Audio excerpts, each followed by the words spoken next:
નમસ્કાર, હું છું પ્રેરણા. આપ જોઈ રહ્યા છો ઇન્ડિયા ન્યૂઝ ગુજરાતના મહત્વના સમાચારની શરૂઆત કરીએ તો બનાસકાંઠાના દાંતા તાલુકાના અડેરણ તરસંગ ગામના ગ્રામજનો તેમજ વિદ્યાર્થીઓ દ્વારા રસ્તાની સમસ્યાને લઈને પાલનપુર કલેક્ટર કચેરી ખાતે ધરણા અને વિરોધ નોંધાવવામાં આવ્યો હતો.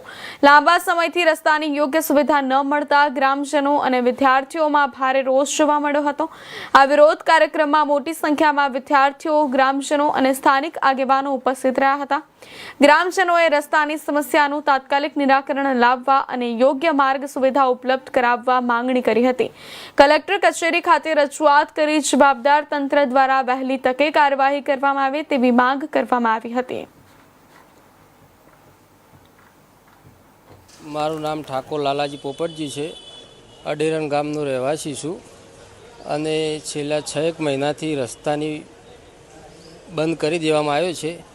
અમે મામલતદાર સાહેબ, ટીડીઓ સાહેબને જાતે લેખિતમાં અને જાતે મળીને રજૂઆત કરી, પણ એકબીજા ઉપર ગોળ ગોળ ફેરવવાની વાત કરે છે. કોઈ રસ્તાનો નિકાલ આપતા નથી અને એ લોકો ગોળ ગોળ જ ફેરવે છે. અને છેલ્લે એમ ટીડીઓ સાહેબે એમ કીધું કે ભાઈ તમે જાતે રસ્તો કરી દો, ગામવાળા થઈને જાતે રસ્તો કરી દો.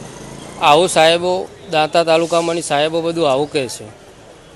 એટલે છેલ્લે અમારે ના છૂટકે કલેક્ટર સાહેબની ઓફિસ આગળ આવવું પડ્યું.